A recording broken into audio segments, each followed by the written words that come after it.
there's one issue that frequently I barely mention, and I'm going to talk about it a little bit more tonight. And that is the bum rap we get who believe in freedom that we don't care about the environment. You know, that is just not true.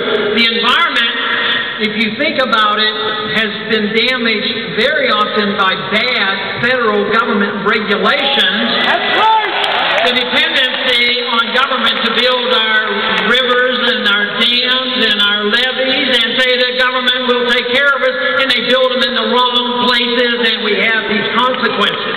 But the environment can be protected by the marketplace and strict adherence to property rights.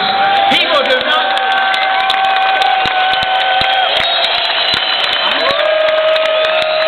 None of us have a right to pollute our neighbor's property. We don't have a right to pollute their property, their air, or their water. A strict adherence to this would protect the environment.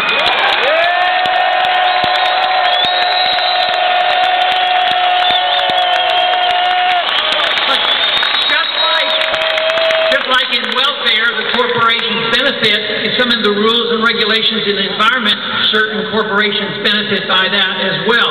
Somebody abuses the system. That's why government should be very minimal in protecting liberty.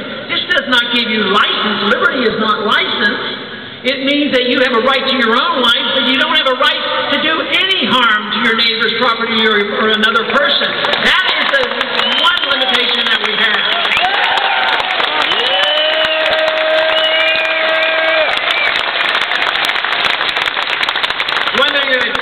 I believe it's coming out as a consequence of the campaign. The campaign in the primary has been transitioned to the Campaign for Liberty, and now we've had a grand 3 days, and we're climaxing that campaign right now. And there's every reason in the world for us to be energized.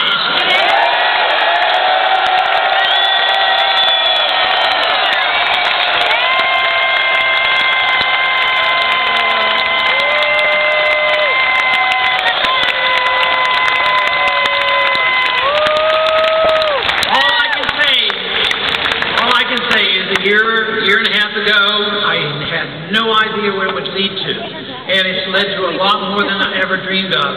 But I firmly believe now that our day is coming.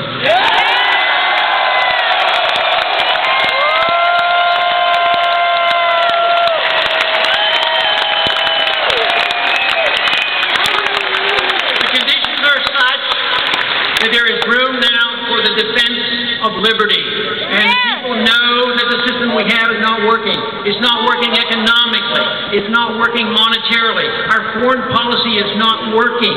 And therefore, they're looking for answers. They will not welcome us with open arms. We've found that out.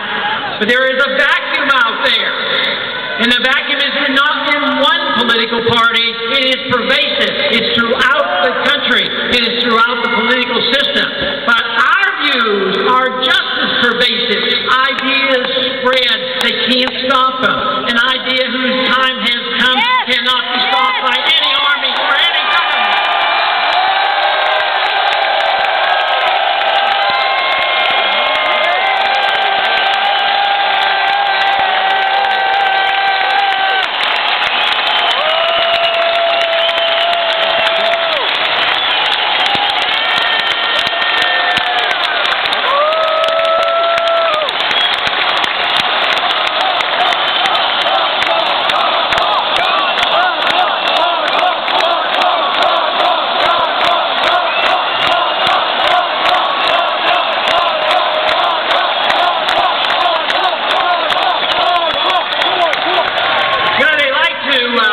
Describe it as being on the fringe and a little bit kooky now and then.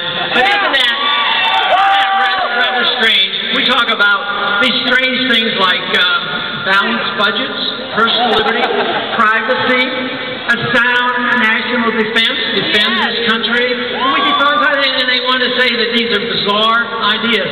But it's time now for some just very good common sense. You know, they harp about the need to be around the world. And right now, the candidates out there in the major parties don't have really difference in their foreign policy. They both want more troops in Afghanistan. They really want to maintain bases in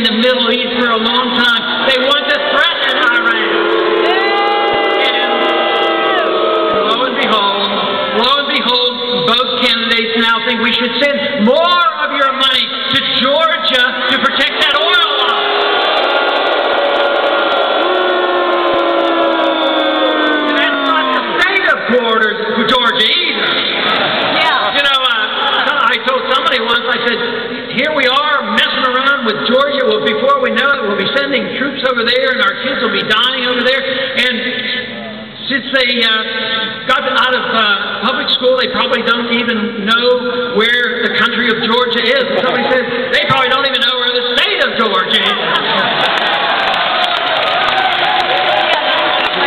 But it is positively amazing how the war drums can beat, and how the propaganda machine can work, and how this country is, can be built up to practically want to go to war against Iran. Iran spends 1% as much money on their national defense as we spend. They have no missiles, no airplanes, no tanks, and no nuclear weapons. The UN inspectors say they don't have it, and we're supposed to be intimidated and scared, and we put anti-ballistic missiles on the border of Russia because the Iranians might shoot missiles at us that they don't even have. Wow. The Iranians, if you want to put it in perspective, they don't even refine their own gasoline, and we're supposed to be frightened and intimidated by them. Wow. We got to get the truth out. That is what we need.